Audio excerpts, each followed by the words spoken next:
Hello everyone, welcome back to your channel teaching exam expert channel पर मैं आप सबका हार्दिक स्वागत करती हूं।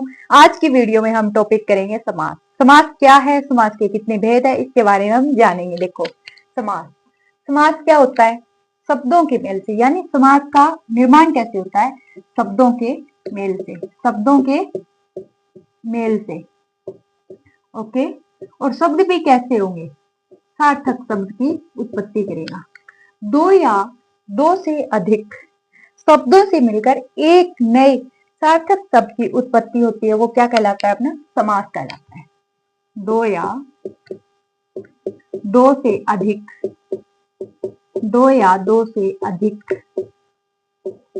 शब्दों से मिलकर, शब्दों से मिलकर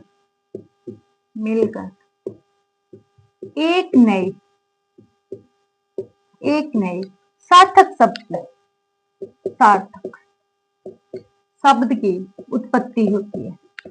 सार्थक शब्द की उत्पत्ति होती है। अब आपके मन में एक डाउट आया होगा कि सार्थक क्या होता है? शब्द दो टाइप के होते हैं, एक सार्थक एक निरर्थक। यानी जिस शब्द का कोई अर्थ निकलता हो वो अपना कौन सा शब्द कहलाता है?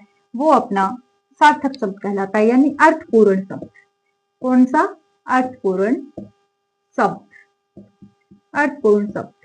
अब समास का अर्थ या शाब्दिक अर्थ क्या होता है? संक्षेप में। क्या? संक्षेप का अर्थ क्या होता है? छोटा। कैसा रूप होता है? छोटा रूप होता है समास का। ओके, जैसे मैंने कहा, फॉर एग्जाम्पल, रसोई घर। क्या कहा? रसोई घर, यानी ये रसोई घर बन गया, लेकिन किसके लिए? रसोई के लिए घर। रसोई के लिए घर। ओके, एक बार फिर से रिपीट करती हूँ। समास शब्दों के मेल से क्या बनता है? अपना समास बनता है। दो या दो से अधिक शब्दों से मिलकर एक नए सार्थक शब्द की उत्पत्ति होती है। सार्थक शब्द कैसा? यानी अर्थपूर्ण शब्द। और समास का अर्थ संक्षेप में, यानी छोटा रूप। रसोई घर, रसोई के लिए घर। आगे देखो समास के, अब हम आगे करेंगे भेद या प्रकार। समास के मुख्य प्रकार कितने होते हैं? चार। कितने होते हैं? चार। और भेद कितने होते हैं समास के? पांच। कितने? पांच। देखो, समास के प्रकार। प्रकार कितने हैं? चार। और भेद पांच। ओके, समास के प्रकार कितने अपने? चार। और भेद कितने अपने? भेद हैं 6। भेद कितने हैं? 6। देखो, पहला आता है अव्ययभाव समास। कौन सा? अव्ययभाव समास। अब अव्ययभाव समास क्या होता है? अव्ययभाव समास में पहला पद प्रधान होता है। पहला पद क्या होगा? प्रधान। पहला पद प्रधान होता है। और पहला पद क्या होता है? उपसर्ग होता है। क्या होता है? उपसर्ग होता है। संस्कृत में उपसर्ग होते हैं 22। कितने? 22। और देखो, पुनरुक्त शब्द होते हैं इसमें। क्या होते हैं? पुनरुक्त शब्द।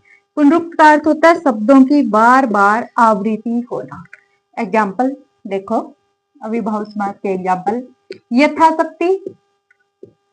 यथाशक्ति यानी शक्ति के अनुसार। दिनों दिन,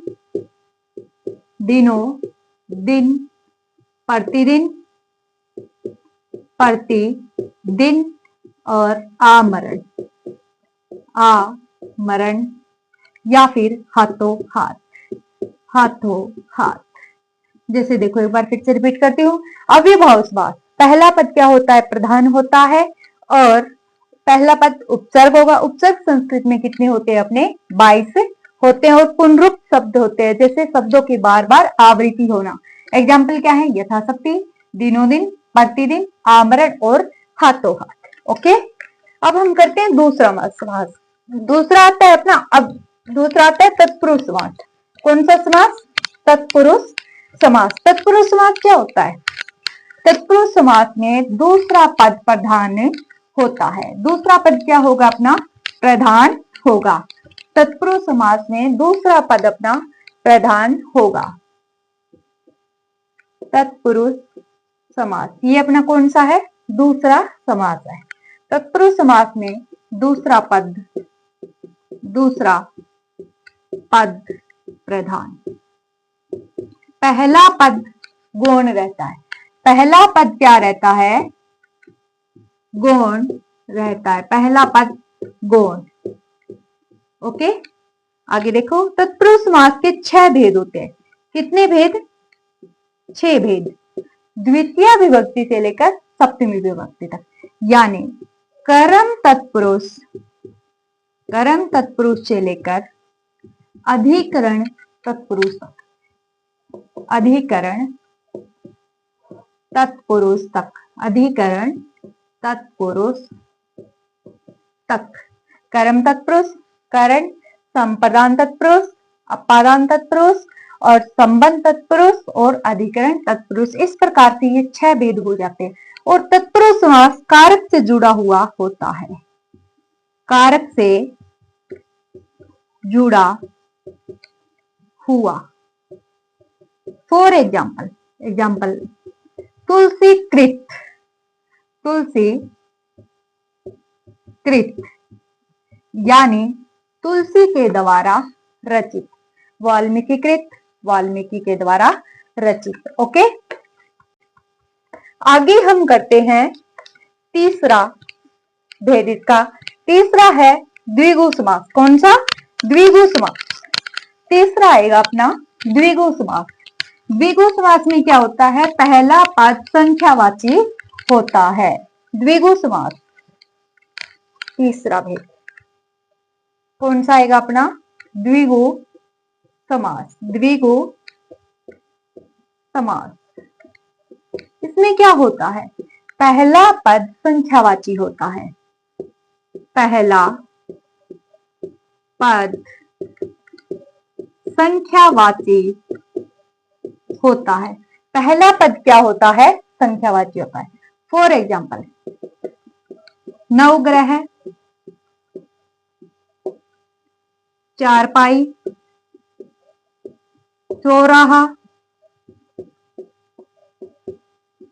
चौराहा, नवग्रह, चारपाई, चौराहा, पंचपात्र, नवरात्र, ये सारे किसके एग्जाम्पल अपने द्विगु समास में। यानी द्विगु समास में पहला पद क्या होता है?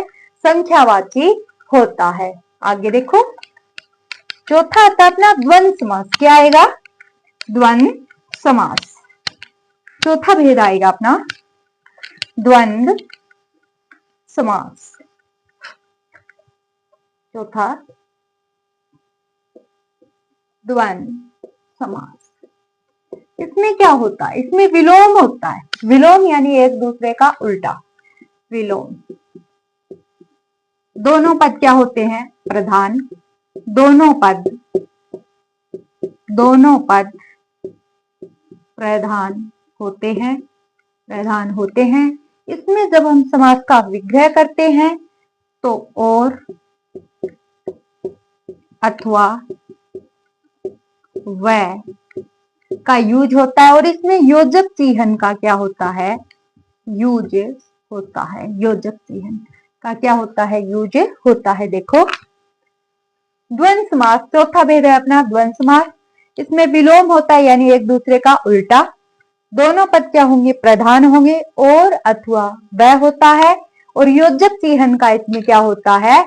यूज होता है। फॉर एग्जाम्पल, जैसे एग्जाम्पल मैंने कहा माता पिता। क्या लिखा? माता पिता। दोनों पद क्या है? प्रधान है। और बीच में क्या है अपना?